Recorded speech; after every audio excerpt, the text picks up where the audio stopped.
Ah, tout le monde. Alors, ça fait plusieurs années maintenant que je dis que je vais faire ça, des vidéos sur l'hibernation et l'hivernation. Et tous les ans, en fait, je recule, je le fais jamais. Enfin, du coup, voilà. Et comme en plus, c'est la période, enfin, cette année particulière avec les économies d'énergie, maintenant, je commence à avoir des courriers de personnes qui me disent que je consomme trop, machin. Enfin, voilà, ça commence à me saouler. Du coup, je me dis, il est temps que je fasse cette vidéo, quoi. Du coup, là, on est dans la pièce numéro 5, celle de l'été jus du coup. Là, on est à 13 degrés, ça fait plusieurs semaines maintenant que je descends progressivement le chauffage et l'éclairage. On va tourner. Voilà. Je commence à baisser du coup les températures. Donc là, comme je suis rentré, bah, ils viennent voir, hein. Et j'ai toujours mon éclairage jusqu'à 16 h d'ailleurs, il va pas tarder à se couper. Là, ils sont en train de muer. Ils font toujours ça, ils muent toujours avant l'inondation, je sais pas pourquoi. Donc les deux anciens là, mon mâle et ma femelle a une marque sur le cou parce que cet été, je pense que mon mâle a essayé de s'accoupler. Du coup, elle a des marques, elle a des cicatrices d'accouplement, quoi, qui n'ont abouti à rien, mais je pense que voilà. Là, ils sont tous les deux en train de muer et j'ai celle-ci que j'ai récupérée, mais j'ai un doute sur sa féminité parce qu'elle a des grosses boules quand même sous la gorge. Pas aussi grosses que celui-là, mais et le comportement me laisse penser aussi à un mâle. Enfin, moi, après, on verra bien. Donc là, je les ai purgés. Ça fait qu'il quand même pas mal de semaines maintenant que ben, ils mangent plus. De toute façon, ils mangeaient déjà pas quand ils étaient dehors. Ils s'étaient enterrés, notamment ma femelle, là. Elle était à plus d'1,20 m de profondeur, donc du coup, j'ai dû sortir la pelle et tout pour la déterrer. Là, je les ai remis en intérieur pour gérer la température, pour pas que ça descende trop bas. Et, euh, et voilà. Donc là, en fait, il n'y a plus rien. Il y a que. Je garde la gamelle d'eau, mais il n'y a plus de nourriture en fait. Je garde juste la gamelle d'eau, l'éclairage il reste là jusqu'à 16 h. Et dans quelques semaines, je vais encore enlever des heures et jusqu'à ce qu'on coupe totalement l'éclairage en fait.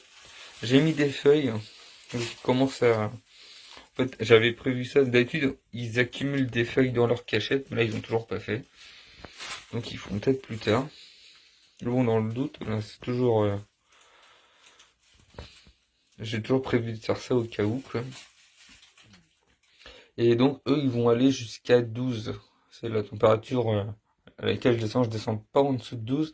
J'ai vu ça avec un Américain, eux, c'est en degrés Fahrenheit, mais quand tu convertis, là, ça fait 12 degrés Celsius.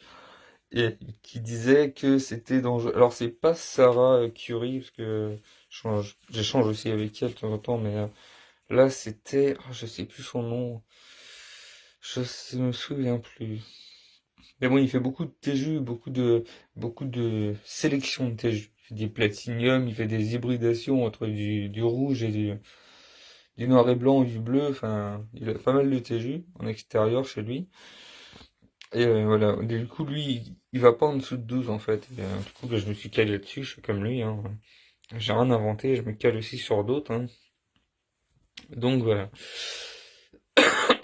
Et par contre, là, on va aller en haut vers les Australiens. Alors, il y en a qui vont me dire, ouais, normalement, alors, eux, c'est pas des hibernations, c'est des hivernations. Et ils vont sûrement me dire que c'est trop brutal, ça n'hiberne pas, machin. En fait, moi, ça fait des années que je fais ça pour mes pogonas. De toute façon, les pogonas, si vous les maintenez au chaud toute l'année, vous verrez l'hiver, souvent, vers décembre, janvier, février. Il y a une grande période, en fait, où ils ne mangent plus. Ils vont dans leur coin, même pas au coin chaud, ils vont au coin froid, et ils se mettent en veille, quoi. Ils font plus rien, quoi. Donc en fait, moi j'utilise ce truc naturel qu'ils font pour baisser jusqu'à 20. Je vais vous expliquer, je vais aller là-bas, ça va être plus simple.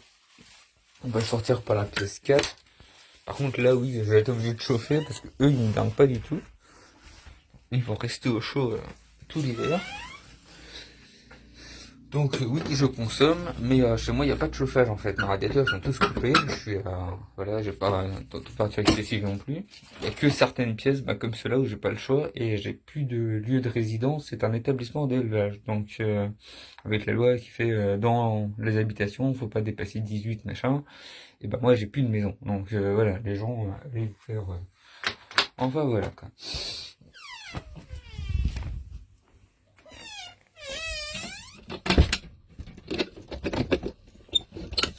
tac.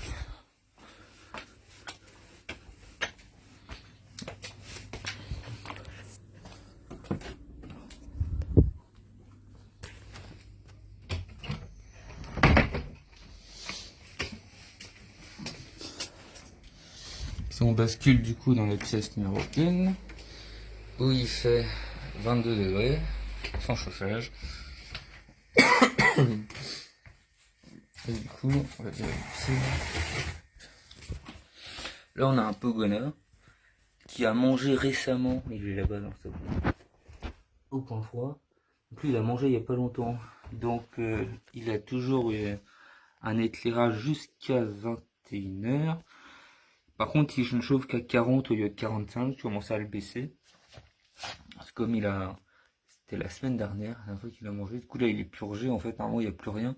Mais je descends progressivement. Là, on a le varan qui épineuse qui est sorti. Lui, il est à 30 degrés maintenant et il s'éteint à 18h. Et donc, eux, ils vont aller jusqu'à... Du coup, il y a celui-là. Après, il y a le varan moucheté qui vit pareil à 30 degrés et qui s'éteint à 18h. Donc, voilà, les trois là, en fait, on va aller jusqu'à 20 degrés. Et ils vont être dans le noir total. On va mettre une serviette. Là, c'est ce que je fais tous les ans. Je colle une serviette ici avec des punaises. Et comme ça, après, ils sont tout le temps dans le noir, quoi. Et ils reviennent. Normalement, je fais minimum 2 mois. Mais j'avoue que des fois, je traîne un peu et je fais des fois jusqu'au mois de mars, en fait. Et c'est ça qui choque certains. Enfin, je sais qu'il y a un éleveur dans le coin qui dit ouais, c'est brutal, ils vont crever si tu fais ça. Ben, en fait, voilà, les varans là, ça fait plus de 10 ans que je les ai. Lui, là, il a de l'arthrose sur les doigts, tellement il est vieux. On voit bien ses pattes avant qui sont complètement arthrosées. Par contre, c'est pour ça que je l'ai excessivement l'été, en fait. Il est vraiment gras, quoi. Et en fait, c'est pour ça. C'est pour faire des réserves, après, c'est le même principe. On enlève la bouffe, on garde juste les gamelles d'eau. De temps en temps, ils se réveillent un peu, ils vont aller boire, mais c'est tout, quoi. Et puis, ils se réveillent, enfin, voilà, sans plus, quoi. C'est pas ouf non plus. Il y a que celui d'en haut, Baron de Timor, qui lui est tropical, du coup, lui, ça change pas. Il a toujours la même, il est vraiment au niveau de l'équateur, du coup, il n'y a pas de variation, hein. Pas comme eux, quoi. Et on a les geckos, tac, dans la table, qui vont être pareils, qui vont être à 20 degrés. Par contre, eux, je les mets pas dans le noir, il y aura là, juste la lumière de la fenêtre. Mais c'est pareil, ils vont pas manger et sortiront pas de leur hibernation, quoi. C'est pas une vraie hibernation, mais c'est une hivernation. Donc voilà. C'était juste une petite vidéo sur... Normalement, je voulais faire ça sur un an, pour vous montrer comment les étapes pour diminuer l'éclairage et l'alimentation. Enfin, en fait, stopper l'alimentation, après baisser l'éclairage et tout. Et la remettre dans l'autre sens, en fait, au printemps, où on fait l'inverse, en fait. On remonte progressivement, toujours sans les nourrir, parce qu'en fait, il faut recréer, en fait, ce que fait la nature. Quand, quand ça commence à écailler en automne, il n'y a plus d'insectes, en fait, donc les animaux ne mangent plus. Et après, le froid arrive. Et au printemps, c'est l'inverse, ça se dégèle, machin, et les insectes, après, sortent, enfin, il y a les œufs qui ont été en terre, qui commencent à éclore, qui vont pouvoir nourrir les animaux, quoi. Donc là, en fait, on recrée la même chose, hein. Exactement pareil. Si on les nourrit trop tôt, c'est pareil, ça va pourrir. Les enzymes digestives sont pas actives, ça va pourrir dans l'organisme, ça va faire une nécrose et, enfin, c'est une septicémie, quoi. Et si on nourrit trop tard, une fois que la température a baissé, bah, ça fait la même chose, en fait. Au final, c'est pour ça que moi, je les nourris plus, quoi. Et ça fait des années que je fais ça et qu'ils font très bien. Donc voilà, quoi. Donc voilà, bonjour tout le monde. On est quelques jours plus tard, toujours en hibernation. Et là, on voit le varan de Timor qui lui est toujours actif, il hiberne pas. Par contre, en dessous, là, tout le monde dort. Je sais pas ce qu'il s'est caché, il était derrière il y a quelques jours. Et je pense qu'il est parti au fond de sa cachette. Après, on a le varan moucheté. Le varan moucheté qui est là. C'est le varan avec épineuse, du coup. On voit la queue dans le tronc. Là, il dort. Et de ce côté, on a le Pogona qui bouge toujours pas. Ça fait plusieurs jours qu'il est comme ça, là. Et il dort vraiment profondément, quoi. Et de ce côté-là, on est à la table. Et c'est pareil, il n'y a plus personne. J'ai coupé tout l'éclairage. Les seuls qui restent sont les petits basiliques qu'il y a là-bas. Tac, de ce côté. Qui eux sont tropicaux et qui sont planqués. Ils étaient sortis il y a 30 secondes. Tout le reste est en hibernation, quoi. Ou en hivernation du coup pour cela. Donc voilà. Bonjour à tous. Alors j'espère que vous me voyez très bien parce on est dans le noir complet, hein. Je suis dans la pièce numéro 5 avec les TJU, les lézards noirs et blancs, les lézards géants noirs et blancs d'Argentine. Là je fais pas trop de lumière, pas trop de bruit pour pas trop les déranger, même si en vrai ils ont bien commencé leur hibernation. Et on va voir ça tout de suite. Je vais basculer, changer de caméra du coup. Et je vais vous montrer tout ça. Là on est en début décembre. Et on est vraiment en... Je vais éteindre celle-là parce que j'ai pas envie de les déranger. Hop, pas trop quoi. Là on est vraiment au cœur de l'hibernation. Là on est une petite tête ici. Là ça dort vraiment très bien. On regarde là-dedans. Là il y a personne. Hop. Et du monde. Au coin ici. Là on a un petit museau face à nous. Donc ils sont deux ici. Il dort pas très profondément devant. Bouge un petit peu. Bon c'est que le début. Là, on va récupérer. Et de l'autre côté, on a une petite cachette. Là, il y a plein de bouts de mille. Parce que bah, ça met tranquillement, quoi.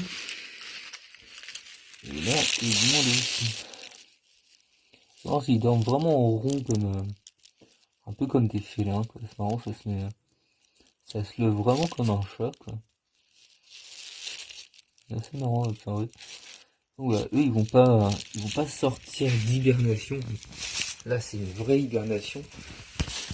Ils vont pas sortir avant le mois de mars. Et on va monter progressivement la température au mois d'avril, avril-mai.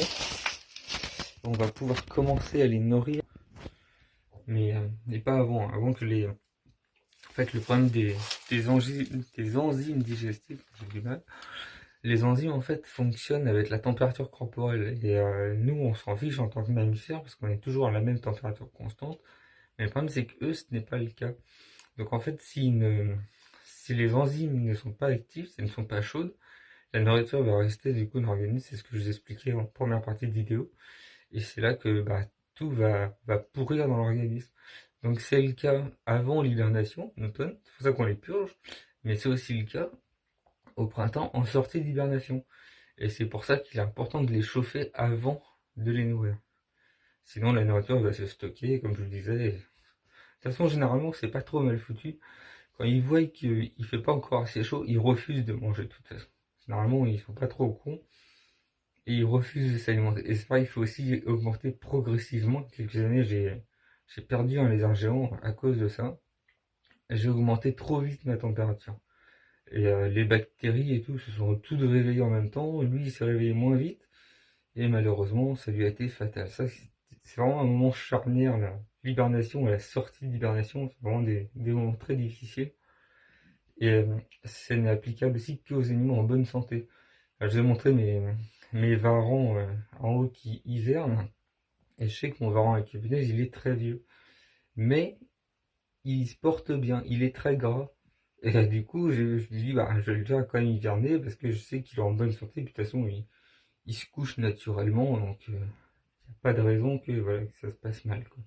Mais par contre, un individu qui aurait été faible, qui aurait été plus maigre, je sais que voilà, je l'aurais pas forcément fait hiverner ou hiberner pour les lézards géants, quoi. Donc voilà, c'est tout. Salut, à la prochaine.